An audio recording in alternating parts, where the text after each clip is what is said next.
एक छोटे से कस्बे की है जहां एक परिवार ने एक पुराने घर में रहने का फैसला किया था। घर का नाम काली हवेली था और इसके बारे में बहुत सी डरावनी बातें सुनने को मिलती थी।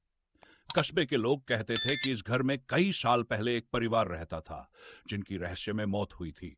घर के आसपास की जमीन पर किसी ने कभी कदम नहीं रखा क्योंकि लोग मानते थे कि वहां की हवा में कुछ अजीब सी खामोशी थी जो किसी को भी डर से भर देती थी। फिर भी रामू और उसकी पत्नी प्रिया ने इस घर में रहने का फैसला किया। शुरुआत में सब कुछ ठीक था, लेकिन धीरे धीरे कुछ अजीब घटनाएं घटने लगीं। एक रात रामू और प्रिया सो रहे थे। तभी प्रिया ने सुनी जैसे किसी ने उनके कमरे के बाहर खटखटाया हो।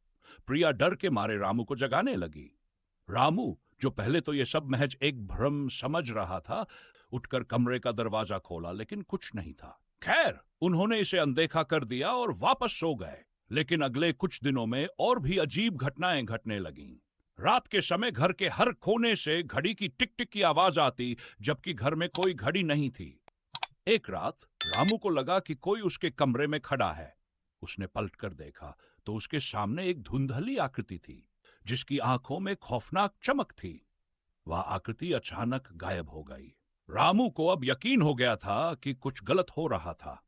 उसने गांव के एक बुजुर्ग से मदद मांगी जो पहले इस घर के बारे में जानता था। बुजुर्ग ने बताया कि यह घर एक पुराने परिवार की जुदाई और मौत के बाद से भूतिया हो गया था। घर में एक आत्मा थी जो शांति की तलाश में थी। बुजुर्ग ने रामू को एक विशेष पूजा करने को कहा ताकि उस आत्मा को शांति मिल सके।